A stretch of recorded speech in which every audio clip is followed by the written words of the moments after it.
ang sikat na lumang simbahan ng St. Andrew Parish na matatagpuan sa bayan ng Bacara.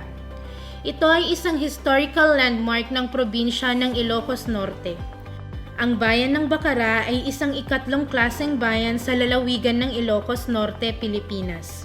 Ayon sa senso ng 2020, ito ay may populasyon na 33,476 sa may 8,620 na kabahayan. Ito ay ipinatayo ng mga Agustin Friars noong 1593. Ang simbahang ito ay nasira ng 2 lindol noong 1983. Ang pambungad na bahagi ng simbahan ay isang orihinal na Baroque architecture na nasira rin ng nasabing lindol. Mga kagamitang indigenous na nagamit sa konstruksyon ng nasabing simbahan.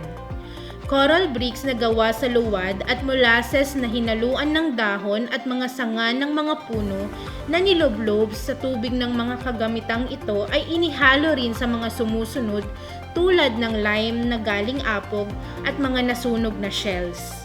Ang bricks naman nito ay inihalo rin sa mga istoko. Ang mga gumawa ng nasabing simbahan ay gumamit lamang ng mga manual na kagamitan.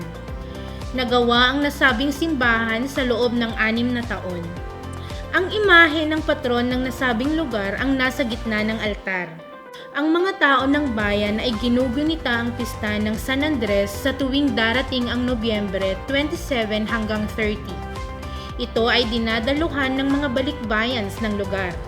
Kung kaya't ikinabit ang katagang Balikbayan Town of Ilocos Norte ang bayang ito.